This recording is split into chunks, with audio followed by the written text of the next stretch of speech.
Le monde ne l'attendait pas dans cette petite enclave germanique, modeste berceau d'une lignée secondaire. En cette année 1729, le 2 mai, dans la ville assoupie de Stettin, une nouvelle vie s'éveillait sous le nom de Sophie Augusta Frederica d'Anhalt-Zerbst. Le château familial, une bâtisse de pierre austère et fonctionnelle, reflétait l'esprit de la principauté, digne, pieux, mais dénué du faste extravagant des grandes cours européennes. L'air y était souvent imprégné de l'odeur du bois ciré et de l'encre des registres, une atmosphère de rigueur protestante où l'ordre et la discipline régnaient en maître. Dès ses premiers jours, Sophie fut enveloppée dans un cocon d'attente silencieuse, le poids invisible de son rang se posant sur ses frêles épaules. Sa mère, Johanna Elisabeth, une femme à l'ambition acérée comme une lame dissimulée sous des jupons de soie, observait sa fille avec un regard distant mais perçant. Elle voyait en Sophie non pas une enfant à chérir, mais un pion potentiel sur l'échiquier complexe des alliances dynastiques. Le père, le prince Christian Auguste, un militaire consciencieux et effacé, offrait une présence rassurante mais peu stimulante. L'enfance de Sophie fut ainsi un mélange paradoxal d'isolement et de préparation incessante. Les couloirs du château résonnaient rarement des éclats de rire enfantins. Les jeux étaient rares, les compagnons de son âge presque inexistants. Ses journées étaient rythmées par les leçons dispensées par des précepteurs sévères. La langue française, passeport obligatoire dans les cercles aristocratiques, l'allemand, le latin, l'histoire, la géographie, et les rudiments d'une éducation religieuse stricte. Sophie, petite fille aux yeux vifs et à l'esprit déjà curieux, absorbait avidement ce savoir, non par pure obéissance, mais poussée par une soif insatiable de comprendre le monde au-delà des murs de son modeste domaine. Elle se sentait souvent insignifiante, une petite princesse parmi tant d'autres, son destin semblant tracé d'avance, sans éclat. Une frustration sourde montait parfois en elle, le désir ardent de se démarquer, d'exister au-delà des projections maternelles. Dans la solitude de sa chambre, éclairée par la lueur vacillante d'une bougie, elle dévorait les livres, ses seuls véritables confidents. Chaque page tournée était une évasion, chaque nouvelle connaissance, une petite victoire personnelle. Elle s'imaginait explorer des terres lointaines, converser avec les grands penseurs, ou même, secrètement, régner sur des royaumes bien plus vastes que le sien. Cette soif d'apprendre était le terreau fertile d'une détermination naissante, une préparation silencieuse, presque inconsciente, à un destin encore voilé par les brumes de l'avenir. 14 années s'écoulèrent, marquées par cette éducation rigoureuse et cette attente suspendue. Puis, en 1745, le destin frappa à la porte de la petite principauté sous la forme d'une invitation impériale. La grande Catherine, impératrice de toutes les Russies, avait jeté son dévolu sur Sophie pour en faire l'épouse de son neveu et héritier, le grand-duc Pierre. Ce fut le début d'un voyage vers l'inconnu, un exil doré qui allait transformer la jeune princesse allemande. Le long périple à travers les plaines enneigées de l'Europe de l'Est fut un premier choc. Les paysages infinis, la rudesse du climat, tout était étranger à la petite cour ordonnée de Zerbst. L'arrivée à la cour de Russie fut un véritable cataclysme sensoriel. Le faste était démesuré, presque obscène. Les palais de Saint-Pétersbourg et de Tsarskoïe-Sel scintillaient d'or, de cristaux et de soieries, éblouissant Sophie habituée à une élégance plus sobre. L'air y était lourd de parfums capiteux, de l'odeur entêtante de l'encens des églises orthodoxes et des effluves de mets exotiques. Partout, des visages inconnus, des rires étouffés, des chuchotements. L'impératrice Elisabeth Petrovna, majestueuse et capricieuse, incarnait la splendeur et la cruauté de cette cour. Ses robes somptueuses, parées de milliers de diamants, éclipsaient tout ce que Sophie avait pu imaginer. La jeune Allemande se sentait minuscule, vulnérable, un jouet entre les mains de force qu'elle ne comprenait pas encore. La surveillance était constante, chaque geste, chaque mot, chaque expression du visage de Sophie était épiée, analysée, interprétée. Les faux-semblants étaient la monnaie courante, les sourires rarement sincères, les compliments souvent empoisonnés. Et puis il y eut Pierre. Le grand-duc, son futur époux, était un homme enfant, immature et grotesque. Obsédé par les jouets militaires, il passait ses journées à faire défiler ses soldats de plomb, à dresser des chiens et à jouer du violon faux. Son mépris pour la Russie, sa langue, sa culture, sa religion, était à peine dissimulé. Sophie comprit avec une clarté glaciale que son mariage serait un naufrage. La peur l'étreignait, l'isolement était total. Elle était une étrangère dans un pays étranger, attachée à un homme qu'elle ne pouvait ni aimer ni respecter. Pourtant, au lieu de sombrer dans le désespoir, une résilience inattendue commença à poindre. La même détermination qui l'avait poussée à dévorer les livres dans sa jeunesse ressurgit. Elle décida qu'elle ne serait pas une victime. Elle apprendrait, elle s'adapterait, elle surmonterait. Sa conversion à l'orthodoxie russe, un rituel long et exigeant, ne fut pas seulement une formalité religieuse, mais un acte politique, une immersion délibérée dans l'âme de son nouveau pays. En recevant le nom de Catherine Alexeyevna, elle ressentit la naissance d'une nouvelle identité, plus forte, plus russe que l'ancienne. Elle se mit à étudier la langue russe avec une ferveur acharnée, lisant les textes sacrés, conversant avec les moines. Elle s'imprégna des coutumes, des traditions, des chansons populaires. Son objectif n'était pas seulement de survivre, mais de gagner l'affection du peuple et de s'assurer le soutien des factions de la cour, même les plus hostiles. Elle savait que son destin ne résidait pas dans les bras de Pierre, mais dans le cœur de la Russie elle-même. Les années suivantes furent une période de maturation intellectuelle et de cultivation discrète de son influence. En 1754, un événement marqua un tournant douloureux, la naissance de son fils, Paul. Une lueur d'espoir maternel s'alluma brièvement en Catherine, rapidement éteinte par la décision impériale. L'impératrice Élisabeth, désireuse de s'assurer de l'éducation du futur héritier selon ses propres vues et peut-être aussi par une jalousie voilée, retira l'enfant à sa mère dès sa naissance. Catherine ne put le voir que rarement, sous haute surveillance. Ce vide, cette privation, fut une blessure profonde, mais elle ne la laissa pas sombrer. Au contraire, elle canalisa sa douleur et sa solitude vers une intense activité intellectuelle. Ses appartements privés devinrent son sanctuaire, son cabinet de travail. À la lueur vacillante des bougies, au milieu de l'odeur d'encre et de papier jauni, elle dévorait les œuvres des philosophes des Lumières. Montesquieu, Voltaire, Diderot, Rousseau, leurs idées sur le gouvernement, la justice, la liberté, résonnaient avec une force particulière dans l'esprit de Catherine.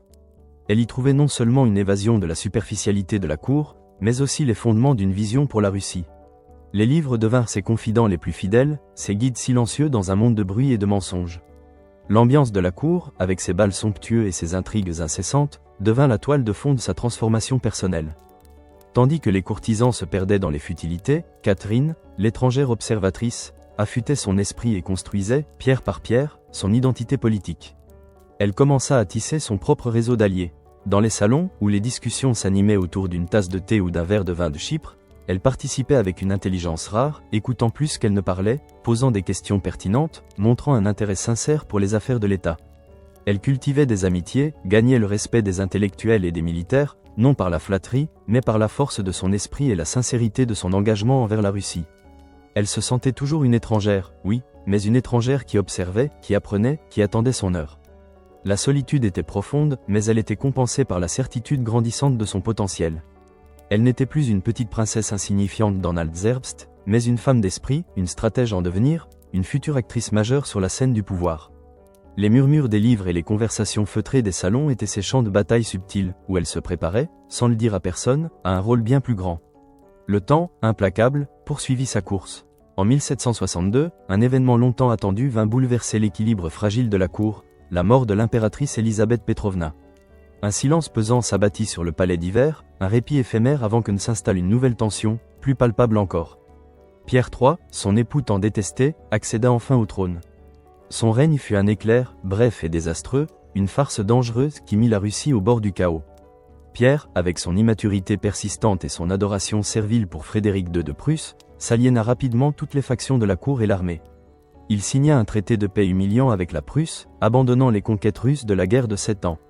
Il tenta d'imposer des réformes militaires à la prussienne, méprisant les traditions et l'uniforme russe. Son irrévérence envers l'Église orthodoxe, son comportement erratique et ses caprices enfantins transformèrent l'indignation en peur. Les officiers de la garde, les nobles, le clergé, le peuple même, tous sentaient monter une atmosphère de crise imminente. Le trône de Russie vacillait. Catherine observait. Ses yeux, autrefois pleins d'une curiosité naïve, étaient maintenant aiguisés par des années d'observation et de survie. Elle était consciente de la menace personnelle que représentait Pierre, dont la jalousie et l'instabilité pouvaient à tout moment se retourner contre elle. Mais au-delà de l'appréhension, elle voyait une fenêtre d'opportunité inattendue. Le désordre créé par Pierre était un vide que quelqu'un devrait combler. Et elle, Catherine, s'était préparée toute sa vie pour ce moment. Elle avait passé des années à cultiver son image de véritable Russe, dévouée à la patrie et à la foi orthodoxe, en contraste frappant avec son époux allemand. Son réseau d'alliés, patiemment tissé, était désormais solide. Des hommes influents, des officiers de la garde, des intellectuels, la considéraient comme la seule capable de sauver la Russie de la folie de Pierre. Un sens du devoir, non pas envers son mari, mais envers la nation qu'elle avait adoptée, l'animait. Elle sentait le poids de l'histoire sur ses épaules, le destin de millions de personnes dépendant de sa capacité à agir. Son état psychologique était un mélange complexe d'appréhension face à l'énormité de la tâche, et d'un opportunisme froid, calculé, alimenté par la conviction que son heure était enfin venue. Ce fut au cœur de l'été, en juillet 1762, que l'histoire bascula. La journée se leva sur Saint-Pétersbourg avec une clarté trompeuse, mais l'air était chargé d'une électricité invisible, le prélude à l'orage. Le coup d'État, orchestré avec une précision redoutable par Catherine et ses alliés, notamment les charismatiques frères Orloff, se déroula avec une rapidité fulgurante. Au petit matin, Catherine, vêtue d'un uniforme de la garde impériale, la veste verte d'un régiment de la garde de Préobrajenski, l'épée au côté, le cheval scellé, quitta Peterhof. La scène était digne d'une épopée. Les tambours battaient, les trompettes sonnaient, et des milliers de soldats, galvanisés par sa présence et par la promesse de la stabilité, la suivirent. Le tonnerre des sabots, le cliquetis des armes, les acclamations rauques des troupes emplissaient l'air de Saint-Pétersbourg. C'était une marche triomphale, une marée montante d'hommes et de femmes dévoués. L'excitation fiévreuse des troupes était contagieuse. Devant la cathédrale de Kazan, puis au palais d'hiver, la foule s'était rassemblée, le peuple de Saint-Pétersbourg, avide de changement, accueillit Catherine avec un enthousiasme débordant. Les cloches sonnaient à toute volée, les cris de « Vive Catherine !» déchiraient le ciel. Le Sénat, réuni en urgence, lui prêta serment, l'acclamant comme la nouvelle impératrice de toutes les Russies. La solennité des serments, prononcés d'une voix grave et résolue, s'opposait au soulagement palpable qui se lisait sur tous les visages. Le règne de Pierre était terminé. Pierre III, abandonné de tous, tenta une résistance pathétique, mais la partie était jouée. Son abdication forcée fut une formalité, la fin ignominieuse d'un règne insensé. Peu de temps après, la nouvelle de sa mort, officiellement due à une crise hémorroïdaire, se répandit, scellant le destin de Catherine. Pour Catherine, ce fut un sentiment d'accomplissement monumental, un soulagement intense après des années de peur et d'incertitude. La couronne, lourde de ses joyaux, semblait pourtant légère sur sa tête, tant le poids de la responsabilité était écrasant. Une nouvelle ère s'ouvrait, mélange d'espoir pour la Russie et d'incertitude quant à l'avenir. Elle savait que son trône, conquis par la force, devait être légitimé par la sagesse et la grandeur. Une détermination farouche l'habitait. Elle prouverait sa valeur en tant que souveraine, elle ferait de la Russie une puissance respectée, elle graverait son nom dans les annales de l'histoire. Le chemin serait long, mais Catherine, la Grande, était prête. Le vent d'été, encore doux, balayait les toits de Saint-Pétersbourg en cet après-midi de juillet 1762. Pourtant, à l'intérieur des murs épais du palais d'hiver, l'air était lourd, saturé d'une tension nouvelle. La poussière du coup d'État venait à peine de retomber, mais la légitimité de Catherine, arrachée à la force des armes et au serment du peuple, était encore un fragile édifice. Chaque pas qu'elle faisait sur les parquets lustrés résonnait d'une urgence silencieuse, chaque regard croisé dans les galeries semblait porteur d'une question non formulée. Allait-elle tenir ? Les premiers jours de son règne furent une danse complexe et épuisante. La cour était un nid de rumeurs, un balai incessant d'ambitions rivales, de loyauté douteuse et de sourires forcés.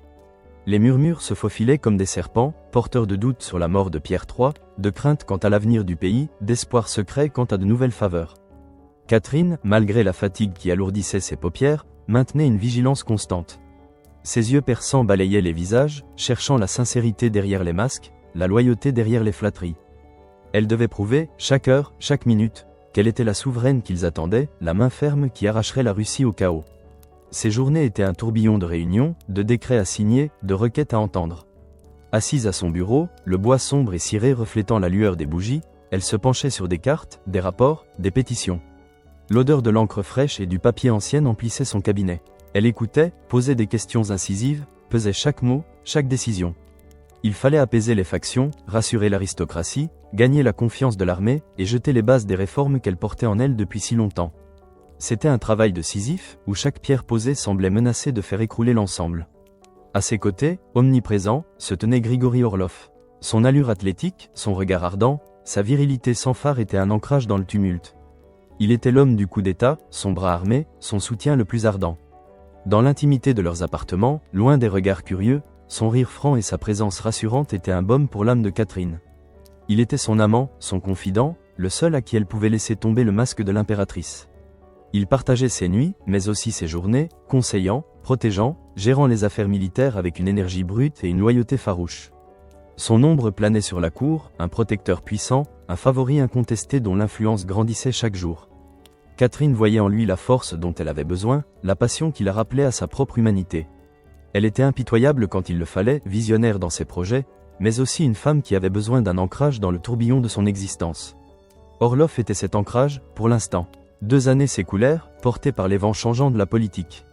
La cour, bien que toujours prompte aux intrigues, avait trouvé un semblant de stabilité sous la main ferme de Catherine.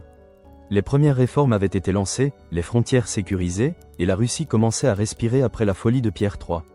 Mais le pouvoir est un appétit insatiable, et la cour impériale, un creuset où les ambitions s'entrechoquaient sans cesse. C'est ainsi qu'en 1764, au milieu des fastes habituels des réceptions de la cour, une nouvelle figure commença à attirer l'attention. Grigori Potemkin. Son nom n'était pas inconnu. Il avait participé au coup d'État, un jeune officier de la garde, dont le courage et la détermination avaient été remarqués. Mais il n'était pas encore de ceux qui se tenaient dans la lumière aveuglante des faveurs impériales. Il évoluait dans l'ombre majestueuse du puissant Grigori Orlov, observateur silencieux et affûté. Potemkin était un homme d'une stature imposante, mais ce n'était pas seulement sa carrure qui frappait. C'était l'éclat de son regard, d'une intelligence perçante, presque fiévreuse, et la vivacité de son esprit qui transparaissait dans chaque geste, chaque mot. Il n'avait pas la beauté classique d'Orlov, son visage était asymétrique, marqué par une perte d'un œil lors d'une bagarre quelques années auparavant, ce qui lui donnait un air à la fois mystérieux et légèrement inquiétant. Mais il possédait un charisme indéniable, une capacité à captiver son auditoire par sa conversation, mêlant érudition et audace. Lors des soirées au palais d'hiver, tandis que les lustres de cristal répandaient une lumière dorée sur les robes de soie et les uniformes brodés, Potemkin ne cherchait pas la foule. Il se tenait souvent en retrait, écoutant les conversations, analysant les dynamiques de pouvoir, comme un joueur d'échecs scrutant l'échiquier. Puis, d'un coup, il intervenait, une remarque spirituelle, une citation latine inattendue, une observation politique d'une justesse déconcertante. Les têtes se tournaient, les murmures se faisaient entendre. Qui est cet homme ? Catherine, dont l'œil ne laissait rien passer, l'avait remarqué. Elle était constamment à la recherche de nouveaux talents, d'esprits vifs capables de la comprendre et de la servir. Orlov était un amant passionné et un soldat loyal, mais elle aspirait à un partenaire intellectuel, un esprit à la hauteur du sien. Elle avait échangé quelques mots avec Potemkin, des conversations brèves mais intenses, où elle avait décelé une profondeur et une ambition qui dépassaient la simple soif de reconnaissance. L'ambiance de la cour était celle d'un potentiel non réalisé, d'une graine prête à germer dans l'ombre d'un arbre déjà imposant. Potemkin, lui, était animé par une ambition brûlante, une faim de se distinguer, de prouver sa valeur au-delà de son rôle de simple officier. Il observait Catherine avec une intensité calculée, étudiant ses goûts, ses humeurs, ses besoins. Il sentait qu'il y avait une place à prendre, un vide à combler, et il était prêt à tout pour s'y faufiler. Il voulait plus que la faveur, il voulait l'influence, le pouvoir, la reconnaissance de son génie. Et il savait que pour l'obtenir, il faudrait une audace que peu d'hommes oseraient afficher. L'année 1765 s'annonçait comme un tournant. La cour était toujours un théâtre où se jouaient les drames et les comédies humaines, mais Catherine, malgré sa puissance, restait une femme, et son cœur, bien que stratégique, n'était pas insensible. La routine s'installait, et avec elle, peut-être, une certaine lassitude. Orlov, bien qu'indispensable, ne lui offrait plus la nouveauté ou la stimulation intellectuelle qu'elle recherchait. C'est dans ce climat qu'une anecdote, qui allait devenir légende, prit forme. Potemkin, conscient de la complexité des protocoles de la cour et de la jalousie des favoris en titre, dont Orlov savait qu'une approche conventionnelle ne suffirait pas. Il fallait frapper l'imagination de l'impératrice, transgresser les conventions, prendre un risque calculé. L'idée, audacieuse et un brin folle, germa dans son esprit, se présenter à Catherine déguisée en femme. Les détails de cette ruse restent voilés par le temps, enveloppés dans le mystère des alcôves impériales. Était-ce pour une rencontre secrète, à l'abri des regards indiscrets ? Ou une plaisanterie élaborée, une façon de contourner les barrières et de prouver son esprit ? Quoi qu'il en soit, l'atmosphère de secret et d'excitation était palpable. Un soir, alors que le palais d'hiver était plongé dans la pénombre feutrée des heures tardives, ou peut-être lors d'une de ces mascarades où les identités s'estompaient derrière les masques et les costumes, Potemkin fit son apparition. Il avait choisi une robe de soie chatoyante, aux couleurs profondes, peut-être un bleu nuit ou un vert émeraude, qui drapait sa haute stature avec une élégance surprenante. Ses cheveux, habituellement coupés courts, étaient dissimulés sous une perruque bouclée, poudrée à la dernière mode, ornée de rubans et peut-être même de quelques plumes délicates. Un éventail, manié avec une grâce inattendue, cachait partiellement son visage, ajoutant à l'énigme. Le parfum de rose et de jasmin, habituellement associé aux dames de la cour, flottait autour de lui, se mêlant à l'odeur du fard et de la poudre de riz. Sa démarche était étudiée, un peu moins assurée que d'habitude, mais suffisamment convaincante pour ne pas éveiller les soupçons immédiats chez ceux qui ne le connaissaient pas intimement. Sa voix, lorsqu'il dut parler, était modulée, plus douce, un murmure coquet qui contrastait avec sa voix de basse habituelle. Catherine, assise dans son boudoir ou déambulant dans une des salles de réception, fut interpellée. Qui était cette femme, à la fois familière et étrange, dont la présence singulière captait son attention ? L'audace du geste, le défi lancé aux conventions, ne pouvait que l'intriguer. Elle, qui avait elle-même bravé tant de règles pour atteindre le trône, reconnaissait l'esprit rebelle et la détermination. Lorsque Potemkin, avec un mélange d'assurance et d'une pointe de nervosité, se dévoila, Catherine ne put retenir un sourire. Puis un rire, franc et sonore, qui résonna dans la pièce. L'amusement se mêlait à une admiration certaine. C'était non seulement une preuve de son audace, mais aussi de son esprit, de sa capacité à surprendre, à briser la monotonie. Elle y vit un signe de son dévouement, une volonté de la captiver par tous les moyens, même les plus extraordinaires. Pour Potemkin, l'adrénaline pompait dans ses veines. Chaque battement de son cœur était un roulement de tambour dans ses oreilles. Le risque était immense, mais la récompense potentielle l'était tout autant. Voir le sourire de Catherine, entendre son rire, était une victoire. Il avait capté son attention, non pas par la force ou la flatterie, mais par l'ingéniosité. Il ressentait un mélange d'espoir ardent et une détermination inébranlable. Cette femme, l'impératrice, serait sienne, ou du moins, il serait son égal. Ce coup de théâtre marqua le début d'une nouvelle ère dans l'intimité de Catherine. L'incident du déguisement, qu'il ait été un secret chuchoté ou une blague de cour bien orchestrée, fut le catalyseur. Dès lors, la liaison entre Catherine et Potemkin s'intensifia, devenant rapidement une passion ardente. Les nuits du palais d'hiver furent témoins de leur rencontre, des heures passées à converser, à débattre, à partager des rires et des confidences. Potemkin n'était pas seulement un amant. Il était un esprit brillant qui rivalisait avec celui de Catherine, un partenaire intellectuel qu'elle avait cherché pendant des années. Il la stimulait, la défiait, l'inspirait. Il parlait avec elle de philosophie, de politique, d'architecture, de tout ce qui passionnait l'impératrice. Leur relation était un mélange complexe de passion charnelle et d'une connexion intellectuelle profonde, une fusion rare qui les rendait inséparables. L'ascension de Potemkin dans la faveur impériale fut fulgurante. Les titres et les honneurs s'accumulaient, les responsabilités lui étaient confiées. Il devint aide de camp général, puis rapidement, accéda à des postes d'influence majeurs. La cour, toujours prompte à remarquer les moindres changements dans le baromètre des faveurs, était en ébullition. Les murmures se transformèrent en chuchotements puis en conversations ouvertes. La jalousie, cette hydre aux 1000 têtes, releva la sienne. Grigori Orlov, l'ancien favori, le héros du coup d'État, ne pouvait ignorer cette nouvelle menace. Son cœur, empli d'une passion possessive pour Catherine, se tordait de rage et de jalousie. Il avait été l'unique, l'indispensable. Maintenant, un jeune loup, à peine sorti de l'ombre, s'immisçait dans son domaine. Les tensions entre les deux hommes devinrent palpables, lourdes comme l'air avant un orage d'été. Leurs regards se croisaient dans les couloirs du palais, chargés d'une animosité non dissimulée. Orlov, avec sa force brute et son prestige acquis, tentait de discréditer Potemkin, de le rabaisser, de rappeler à Catherine son dévouement passé. Des scènes de jalousie éclataient, des manœuvres politiques étaient tentées pour isoler le nouvel arrivant. Mais Catherine, éprise et stimulée par Potemkin, ne reculait pas. Elle avait trouvé en lui un égal, un homme capable de partager ses ambitions pour la Russie, un stratège dont l'esprit bouillonnait d'idées audacieuses. Elle protégeait Potemkin, le hissait toujours plus haut, malgré les plaintes et les intrigues. Potemkin, grisé par son succès, était néanmoins conscient de la précarité de sa situation. Il savait que la faveur impériale était un cadeau précieux mais éphémère, et qu'il devait la consolider par des réalisations concrètes. Son ambition n'était pas seulement de plaire à Catherine, mais de se rendre indispensable à l'Empire. Il travaillait sans relâche, affichant une énergie démesurée, une capacité d'organisation et une vision qui impressionnaient même les plus sceptiques. Il éclipsait ses rivaux, non seulement par l'intimité qu'il partageait avec l'impératrice, mais aussi par la force de son intellect et l'étendue de ses projets. La cour était devenue un champ de bataille silencieux, où chaque mot, chaque geste, chaque alliance comptait.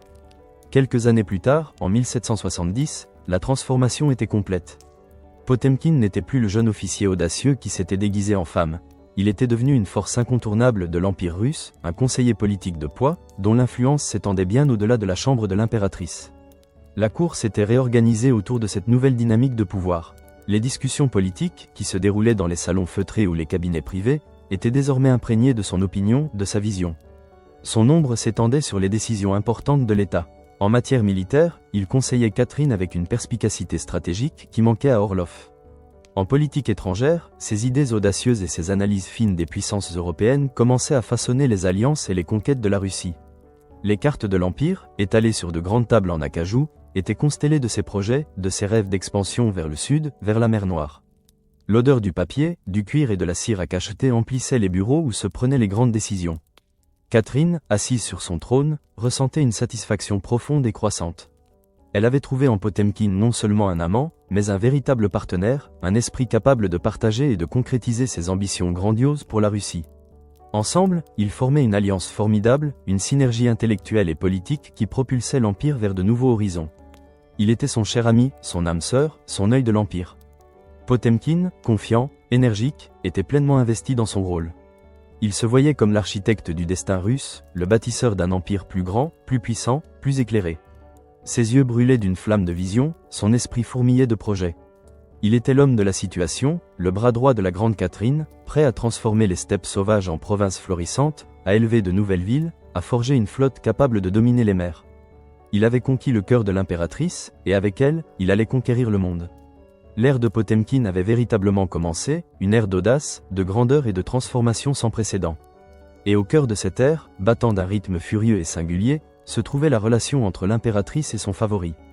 En cette année 1774, la passion qui unissait Catherine et Grigory Potemkin avait atteint son paroxysme, une incandescence rare qui consumait les conventions et les bienséances de la cour.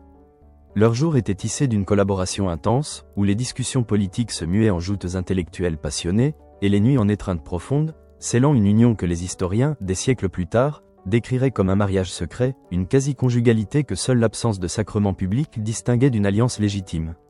Dans l'intimité feutrée de ses appartements, où l'air était lourd du parfum des roses et du musc, Catherine trouvait en Potemkin non seulement l'ardeur d'un amant, mais aussi la force d'un esprit jumeau. Ses doigts couraient sur les cartes de l'Empire, tracés de plans audacieux pour l'avenir, tandis que Potemkin, les yeux brillants, lui murmurait des visions d'expansion, de conquête, de villes nouvelles émergeant des steppes. Leurs conversations s'étiraient parfois jusqu'à l'aube, éclairées par la lueur vacillante des bougies, leurs voix se mêlant dans un chuchotis complice. Catherine, d'habitude si maîtresse d'elle-même, laissait tomber le masque de l'impératrice devant lui.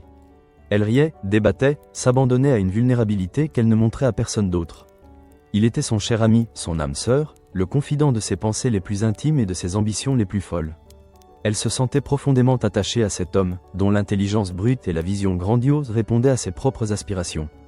Il était son miroir, son prolongement, son bras droit indispensable. La dépendance était mutuelle, une toile d'araignée tissée de pouvoir, d'amour et d'une ambition partagée qui les unissait inextricablement. La cour observait ce spectacle avec un mélange d'émerveillement, de jalousie et de fascination. Les titres et les responsabilités pleuvaient sur Potemkin. Il fut nommé lieutenant général, puis bientôt, gouverneur général de la Nouvelle-Russie, vice-président du collège militaire, et enfin, prince du Saint-Empire romain germanique. Son appartement dans le palais d'hiver devint un centre de pouvoir parallèle, où les courtisans se pressaient, cherchant une faveur, un mot, un signe de reconnaissance. L'atmosphère était celle d'un faste nouveau, d'une grandeur impériale qui semblait sans limite. Les projets étaient grandioses, les rêves colossaux. Potemkin, grisé par cette ascension fulgurante, se sentait invincible, son arrogance grandissant à mesure que son pouvoir s'affirmait. Sa loyauté envers Catherine était totale, une dévotion mêlée d'une conviction profonde de sa propre destinée. Il était l'homme providentiel, celui qui, aux côtés de sa grande impératrice, allait façonner la Russie de demain. 2 années passèrent, et les visions de Potemkin commencèrent à prendre corps. En cette année 1776, il fut nommé gouverneur général de la Nouvelle-Russie et de la Tauride, des territoires vastes et sauvages, fraîchement arrachés à l'Empire ottoman. Ce n'était pas seulement un poste, c'était un royaume, une toile vierge sur laquelle il pouvait peindre ses rêves impériaux.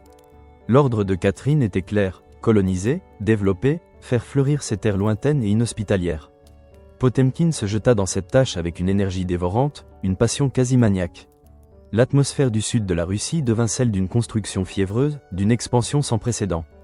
Il passa des mois sur le terrain, bravant les rigueurs du climat, les distances infinies, les maladies. Les steppes, autrefois désertes, se transformaient sous son impulsion visionnaire. Il fonda des villes nouvelles, Kherson, Nikolaïev, Ekatérinoslav, des noms résonnant d'une ambition conquérante. Les plans de ces villes étaient grandioses, avec de larges avenues, des places imposantes, des églises majestueuses. Il y fit venir des colons de toute l'Europe, des Allemands, des Grecs, des Bulgares, des Serbes, leur offrant des terres et des privilèges. Mais au-delà de la colonisation, son plus grand projet fut la création de la flotte de la mer Noire. Dans les estuaires boueux et les rives désolées, il fit ériger des chantiers navals, des arsenaux, des ports.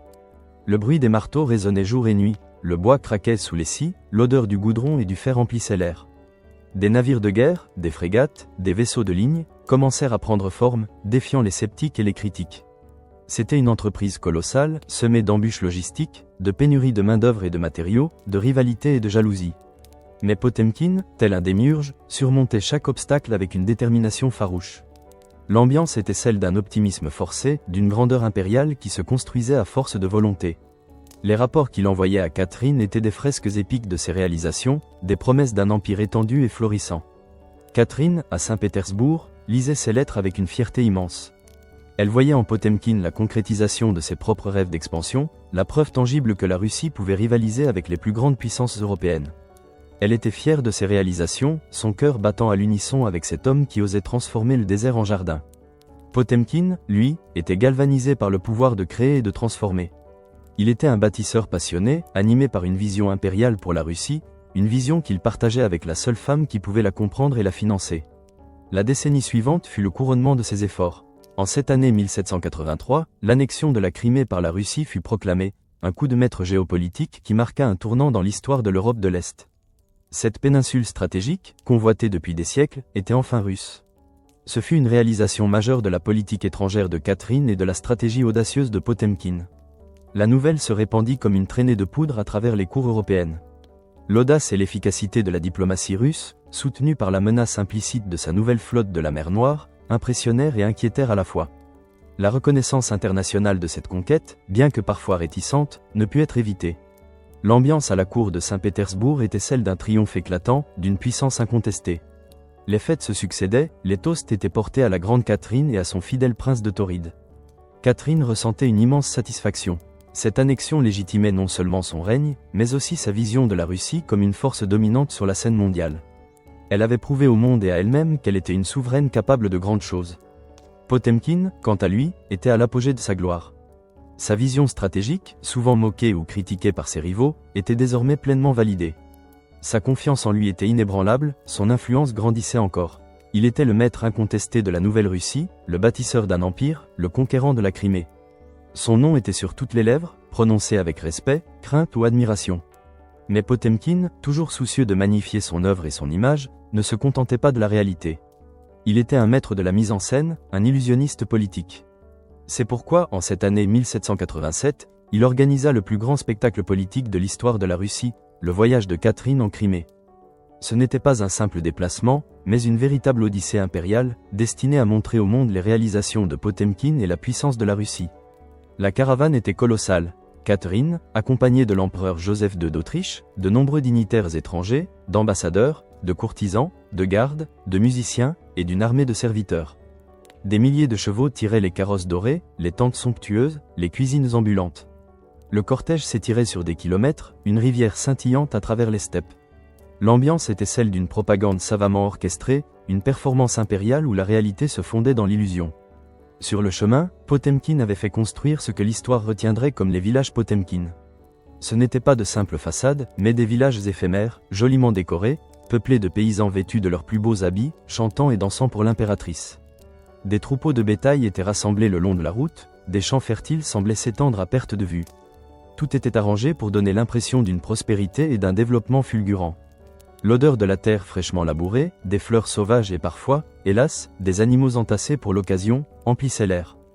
Catherine, en dépit de son intelligence et de son scepticisme naturel, était enchantée. Elle voulait croire à cette vision, à cette démonstration de puissance et de développement. Elle se sentait confirmée dans ses choix, fière de l'homme qu'elle avait élevé à un tel niveau. Potemkine, quant à lui, était un maître de cérémonie orgueilleux, se délectant de l'admiration et de l'émerveillement des invités. Ses yeux, vifs et malicieux, balayaient la scène, s'assurant que chaque détail était parfait, que l'illusion était complète. Il était le metteur en scène de son propre mythe, un illusionniste politique qui transformait les déserts en jardins, les rêves en réalité, du moins pour les yeux de l'Europe. Ce voyage, culminant par l'entrée grandiose dans la ville de Sébastopol et la revue de la flamboyante flotte de la mer Noire, fut le point culminant de leur collaboration, une célébration de leur succès commun. Mais la grandeur avait un prix, et la guerre, une compagne fidèle de l'expansion impériale, ne tarda pas à frapper à la porte. En 1788, la guerre russo-turque éclata, une nouvelle épreuve pour la Russie et pour Potemkine. L'Empire ottoman, humilié par l'annexion de la Crimée, cherchait sa revanche. Potemkine, en tant que commandant en chef des armées du Sud, se retrouva en première ligne. Les enjeux étaient immenses, les batailles sanglantes, les défis logistiques colossaux. Les cris des soldats, le fracas des canons, l'odeur âcre de la poudre et du sang devinrent le quotidien. Il devait gérer des opérations militaires complexes, coordonner des armées dispersées sur des fronts immenses, assurer l'approvisionnement en hommes et en matériel à travers des territoires hostiles. Les hivers russes étaient impitoyables, les étés torrides et porteurs de maladies. Sa relation avec Catherine, bien que moins passionnée qu'à ses débuts, restait une alliance politique d'une force inébranlable. Les lettres qu'ils échangeaient étaient remplies de stratégies militaires, de rapports de bataille, mais aussi de marques d'affection et de confiance mutuelle. Catherine, bien que préoccupée par les revers initiaux et les coups humains de la guerre, maintenait sa confiance en lui. Elle reconnaissait son génie stratégique, sa capacité à prendre des décisions difficiles, même au milieu des difficultés. Potemkine, lui, était sous une pression immense. Les exigences militaires étaient écrasantes, les attentes de l'impératrice, colossales. Il montrait à la fois son génie de stratège, capable de concevoir des plans audacieux et de galvaniser ses troupes, et ses faiblesses, parfois emportées par son arrogance, parfois paralysées par l'indécision. La cour, à Saint-Pétersbourg, était un foyer d'intrigue, où ses rivaux cherchaient à saper son autorité, à exploiter la moindre défaite. Mais Catherine, malgré les doutes et les critiques, restait son plus fervent soutien. Elle savait que seul Potemkin avait l'envergure nécessaire pour mener la Russie à la victoire. La guerre était un creuset où l'alliance entre l'impératrice et son prince de Tauride, forgée dans le feu de la passion et de l'ambition, se transformait en une collaboration plus mature, plus résiliente, essentielle à la survie et à la grandeur de l'Empire. Le sort de la Russie, une fois de plus, reposait sur leurs épaules, dans l'odeur du salpêtre et le fracas des épées. Le fracas des canons et le tumulte des batailles s'estompaient enfin, remplacés par le silence pesant des négociations. En cette année 1792, la ville de Jassy, en Moldavie, devint le théâtre d'un nouveau genre de combat, celui des mots et des traités. La guerre russo-turque, cette épreuve sanglante qui avait consumé tant d'hommes et de ressources, touchait à sa fin. La victoire, éclatante, était russe, et son architecte principal, Grigori Potemkin, bien qu'affaibli et malade, était au fait de sa gloire militaire et diplomatique. L'atmosphère autour de lui était un mélange étrange de triomphe et de mélancolie. Les échos lointains des célébrations de la victoire parvenaient jusqu'à lui, mais le prince de Tauride les recevait avec une lassitude qui trahissait l'épuisement de son corps. Son teint était cireux, ses yeux, autrefois vifs et perçants, étaient cernés d'ombres profondes, et sa stature imposante semblait s'être légèrement affaissée. La maladie, insidieuse et persistante, rongeait ses forces, mais son esprit restait d'une lucidité redoutable. Il n'était plus le jeune officier flamboyant qui s'était déguisé en femme pour capter l'attention de l'impératrice. Il était un colosse fatigué, dont chaque geste, chaque mot, pesait du poids des conquêtes et des empires. Le bureau où il travaillait, dans une modeste demeure réquisitionnée à Jassy, était encombré de cartes froissées, de dépêches scellées à la cire et de tasses de thé froid. L'odeur du papier jauni se mêlait à celle, plus âcre, des remèdes et des herbes médicinales qu'il consommait sans grand espoir. Ses conseillers, chuchotant à voix basse, le regardaient avec une inquiétude mêlée de respect. Ils savaient qu'ils étaient en présence d'un homme qui, malgré sa décrépitude physique, tenait entre ses mains le destin de millions. La signature du traité de Jassy fut l'apogée de sa carrière. Ce jour-là, Potemkin, drapé dans un uniforme militaire impeccable mais qui semblait trop grand pour lui, rassembla ses dernières forces. Ses yeux balayèrent la salle où les plénipotentiaires des deux empires s'apprêtaient à apposer leur sceau. Il y avait une satisfaction amère dans son regard. Il avait tenu sa promesse à Catherine, il avait étendu les frontières de la Russie jusqu'à la mer Noire, il avait fondé des villes, créé une flotte. Il avait accompli l'impossible. Mais à quel prix? Le silence qui suivit la dernière signature fut lourd, non de solennité, mais d'une sorte de soulagement universel, teinté, pour ceux qui connaissaient Potemkin, d'une prémonition funeste. Catherine, à Saint-Pétersbourg, reçut la nouvelle du traité avec un mélange d'immense fierté et d'une anxiété croissante. Les rapports de Potemkin, toujours aussi brillants et détaillés, ne pouvaient masquer les signes alarmants de sa santé déclinante. Elle lisait entre les lignes, percevant la fatigue, l'épuisement, la fragilité de cet homme qui avait été son roc. Elle était fière de ses réalisations, de cette victoire chèrement acquise qui consolidait la position de la Russie sur la scène européenne. Mais une nouvelle source de mélancolie s'insinuait dans son cœur. Elle reconnaissait la bravoure de son plus proche allié, mais elle sentait aussi, avec une acuité douloureuse, que l'homme qui avait partagé tant de ses rêves s'éteignait peu à peu. La victoire était là, tangible, mais le héros, lui, était en train de s'échapper. L'automne de 1791 s'installa sur les steppes de Moldavie avec une froideur inhabituelle. Les herbes jaunies frissonnaient sous le vent glacial, et le ciel bas était lourd de nuages gris. Potemkin, conscient que ses jours étaient comptés, avait décidé de regagner la Crimée, le joyau de ses conquêtes, le lieu où son rêve d'empire s'était matérialisé. Le voyage, pourtant, fut un calvaire. Chaque chaos de la voiture tirée par des chevaux épuisés était une agonie, chaque arrêt une bataille contre la faiblesse qui l'envahissait. L'odeur de la poussière soulevée par les roues, celle des chemins de terre battus, devint l'ultime parfum de sa vie. Ses compagnons de voyage, des officiers loyaux et des médecins impuissants, le regardaient se consumer. Ils lui offraient du vin, des bouillons, des paroles réconfortantes, mais ils savaient au fond d'eux que la fin était proche. Le 16 octobre, alors que le soleil déclinait sur l'horizon infini de la steppe, Potemkin, pris d'un malaise soudain, ordonna que l'on arrête la voiture. Il ne pouvait plus supporter l'étroitesse de l'habitacle. Il demanda à être étendu sur l'herbe, sous le vaste ciel. C'est là, au milieu de cette nature sauvage qu'il avait tant aimée et conquise, que Grigori Alexandrovitch Potemkin rendit son dernier souffle. Le vent chuchota son nom à travers les herbes, emportant avec lui le souffle d'un géant. Le silence qui suivit fut assourdissant, un vide béant s'ouvrant dans l'âme de la Russie. La nouvelle de sa mort parvint à Saint-Pétersbourg comme un coup de tonnerre dans un ciel clair. Catherine fut dévastée. Le messager, un officier au trait tiré par le long voyage et la tristesse, fut introduit dans son cabinet. Ces mots, prononcés d'une voix hésitante, résonnèrent dans le silence du palais d'hiver. L'impératrice, habituellement si stoïque, sentit le monde vaciller autour d'elle. Ses mains, qui tenaient un document officiel, se mirent à trembler. Les larmes, qu'elle retenait si souvent, jaillirent, chaudes et abondantes, roulant sur ses joues. C'était la perte non seulement d'un ami, d'un amant, mais aussi et surtout d'un partenaire politique irremplaçable, l'homme qui avait partagé et concrétisé ses visions les plus audacieuses. Un vide immense s'ouvrit dans son cœur et au sein du gouvernement russe.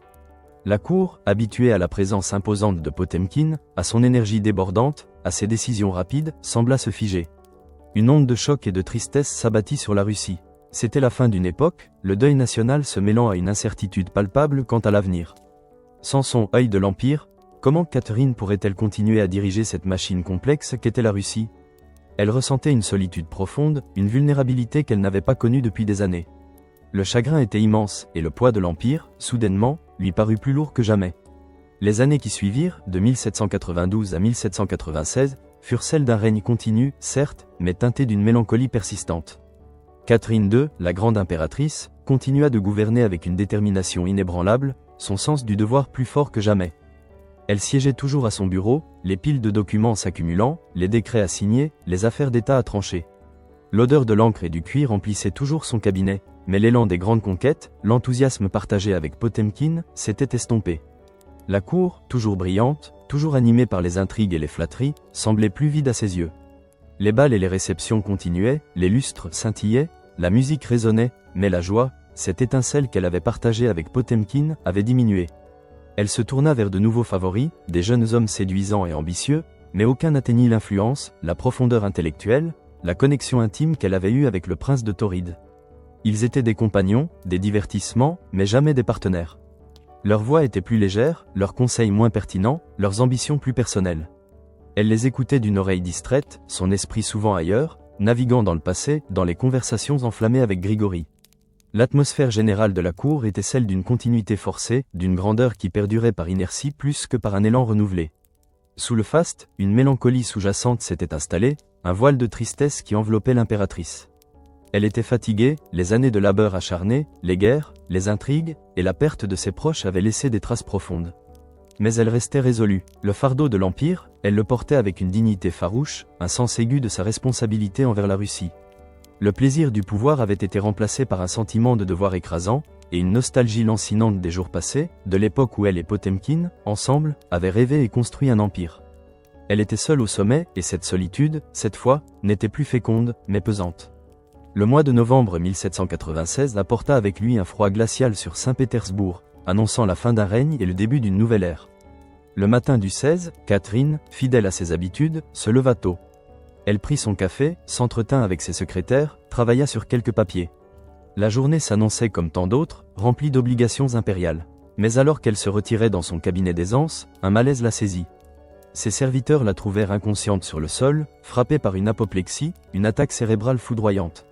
L'odeur des huiles essentielles et des vinaigres forts, apportés en hâte, ne parvinrent pas à la ranimer. Le palais d'hiver, habituellement un tourbillon de vie, fut plongé dans un silence angoissant. Les médecins se pressèrent à son chevet, impuissants. La rumeur se répandit comme une traînée de poudre, d'abord chuchotée, puis proclamée avec une tristesse officielle. Catherine la Grande, l'impératrice de toutes les Russies, était en train de mourir. Elle agonisa pendant de longues heures, son corps majestueux luttant contre l'inexorable. Le lendemain matin, le 17 novembre, elle rendit son dernier souffle. La fin de son règne fut celle d'une ère. La Russie pleura sa grande impératrice, celle qui avait agrandi son territoire, modernisé ses institutions, et placé le pays au rang des grandes puissances européennes. Les cloches des églises sonnèrent le glas, et le peuple de Saint-Pétersbourg, comme toute la Russie, fut plongé dans un deuil sincère. Mais la succession de son fils, Paul Ier, un homme au caractère irascible et aux idées souvent opposées à celles de sa mère, apporta une nouvelle incertitude et des changements radicaux. L'atmosphère était celle d'une transition historique, d'un bilan complexe, où les réalisations grandioses de Catherine étaient confrontées aux contradictions de son époque, notamment la condition des serfs et l'autoritarisme de son pouvoir. Son esprit, même dans la mort, continuait de façonner l'identité russe, son héritage étant à la fois un sujet d'admiration et de débat. Des années après sa mort, après 1796, la légende de Catherine et Potemkin persista, se mêlant à la réalité historique pour former un mythe durable. L'anecdote de l'amant introduit déguisé en femme à la cour, cet acte audacieux et théâtral de 1765, devint un symbole de leur relation non conventionnelle et de l'audace de leur époque. Elle incarnait la capacité de Catherine à briser les codes, à défier les attentes, à trouver l'extraordinaire là où d'autres ne voyaient que la routine. Elle symbolisait l'ingéniosité de Potemkin, sa volonté de tout tenter pour atteindre ses objectifs, son charisme capable de transformer une plaisanterie en un pas décisif vers le pouvoir. Cette histoire, souvent racontée avec un sourire, mais toujours avec une pointe d'admiration, soulignait la nature unique de leur lien. Ce n'était pas seulement une histoire d'amour, mais une alliance de deux esprits exceptionnels, deux âmes ambitieuses qui se sont trouvées et reconnues au milieu du faste et des intrigues d'une cour impériale. Le déguisement n'était pas seulement une ruse, c'était une métaphore de la capacité de Potemkin à se réinventer, à se fondre dans n'importe quel rôle pour servir sa souveraine et ses propres ambitions. Et pour Catherine, c'était la preuve qu'elle recherchait l'esprit, l'audace, la passion, au-delà des apparences et des convenances. L'héritage de leur réalisation, les villes fondées, les territoires conquis, la flotte construite, furent des marques indélébiles sur la carte de la Russie et sur son histoire. Leur mythe, lui, continua de vivre dans les récits, les livres, les pièces de théâtre. L'ambiance d'analyse et de réévaluation constante qui entourait leur histoire ne faisait qu'enrichir leur légende. Les générations futures continuèrent de se pencher sur cette relation complexe, à la fois personnelle et politique, cherchant à comprendre le secret de leur succès, la force de leur lien. La fascination durable pour ces deux figures hors normes, qui avaient défié les conventions et marqué l'histoire de la Russie de leur empreinte indélébile, ne s'est jamais éteinte. Catherine la Grande et Grigory Potemkin, l'impératrice et son prince de Tauride, demeurent un témoignage éclatant de la puissance des ambitions partagées, de la force de la volonté humaine, et de la manière dont une seule anecdote, aussi légère soit-elle, peut parfois éclairer la profondeur d'une relation qui a changé le cours de l'histoire. Leurs noms, entrelacés à jamais, continuent de résonner, portés par le vent des steppes et les échos des palais, rappelant à tous que même dans les plus grandes œuvres d'État, le cœur humain, avec ses passions et ses audaces, reste le moteur le plus puissant.